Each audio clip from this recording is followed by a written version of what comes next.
We're going to get to you. Hang on. We're going to get to stage. I would like to speak on the issue of race. And I'm going to now direct this at Vice President Biden. I do not believe you are a racist. And I agree with you when you commit yourself to the importance of finding common ground. But you also worked with them to oppose busing. And, you know, there was a little girl in California who was part of the second class to integrate her public schools. And she was bused to school every day.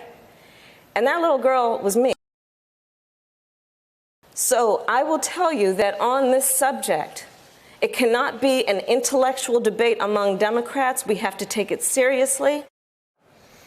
That might go down as a high point of Kamala Harris's run for president, a run that ended today, strapped for cash and seemingly lacking in significant voter support. It's a somewhat surprising turn, though, given her extensive political profile in the years leading up to the 2020 race and the overwhelming support she received at her announcement back in January. Look at that huge crowd.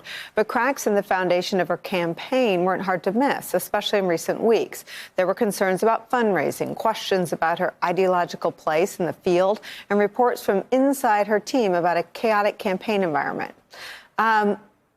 Listen, I don't pretend to know the ins and outs of the Democratic primary voter, but I thought she checked all the boxes. I mean, I watched her grill William Barr and thought, if I'm a Democrat, that's what I want. I watched her on the debate stage. It's a moment of genuine emotion.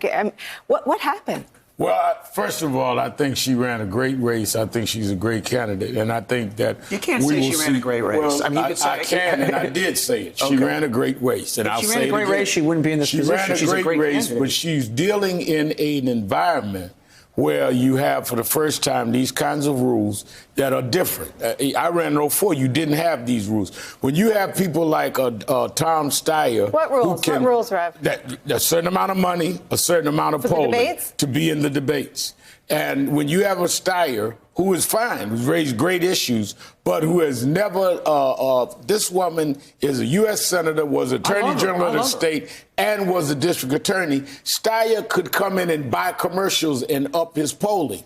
And I think that the real problem the Democrats are going to have is the next debate. You have no black on that stage, and the Democratic Party cannot have a stage where black voters do not see themselves reflected. Wait a minute, let me finish my point.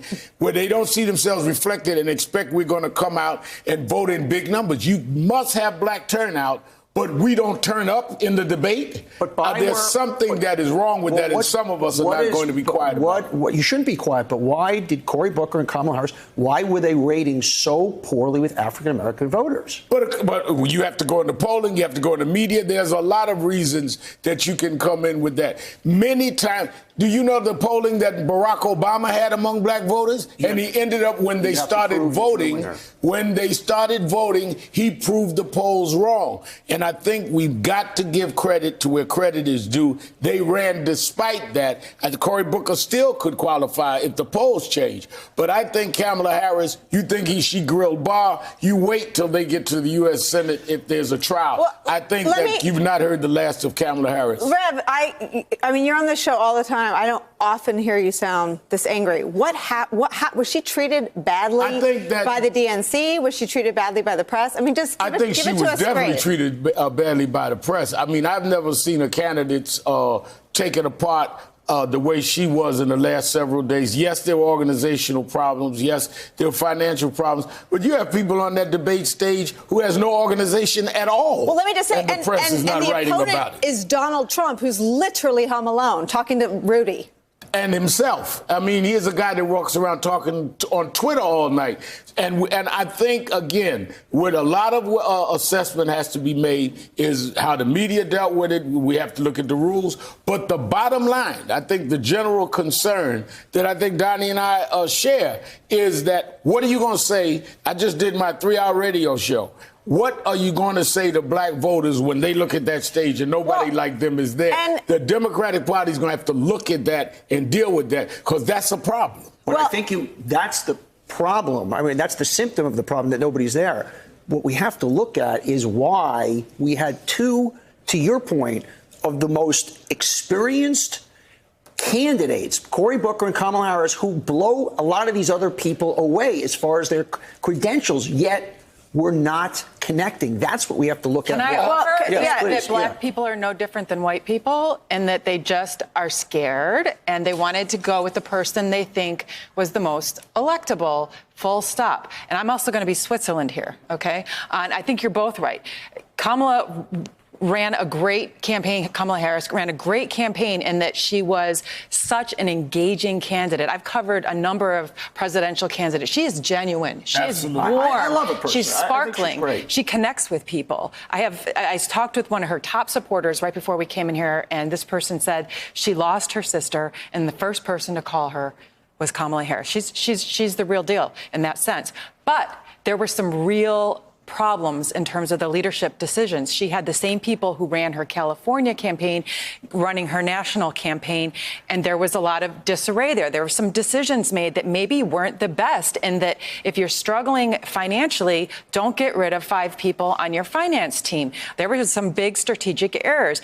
Trying to get through to her, for instance, I know people who were trying to get through to her, hey, don't come out the door for Medicare for All. There's some major dysfunctional problems with this approach, and then having to have her, backpedal on that. So there's some serious structural issues, but the Rev's also right that, money talks. And this is the place where we are right now in our primaries on both sides. Not to shush either of you. I love you mucho. But let me ask the two of you. We need to be shushed. I worked for Sarah Palin. I carefully watched and covered the campaign of Hillary Clinton. I do think that women are still held to different standards as candidates. They have to have well-run campaigns. Never mind that Donald Trump didn't have a campaign. He literally flew around with hope ironing his pants. They have to be perfect on the stump, which I never saw her stumble. Joe Biden is beloved. I'm a fan.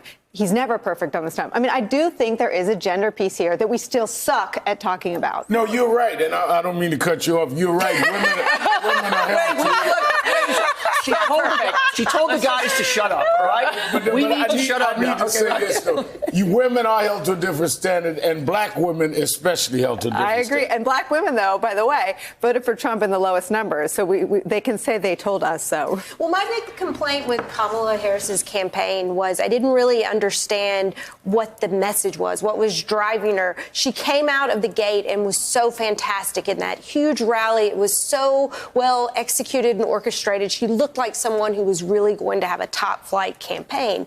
And then as the months went on, she never got that bump. She would have a moment like when she literally gutted Biden, but then she couldn't just take the moment and take the spoils. She had to engage in a very contentious national debate over busing, which really no one supports. And so she couldn't get that traction that she needed. And I think at the same time, she had the double-edged sword of not just being a woman, but being an African-American woman, and the judgment and the standards that she had to deal with with that baggage.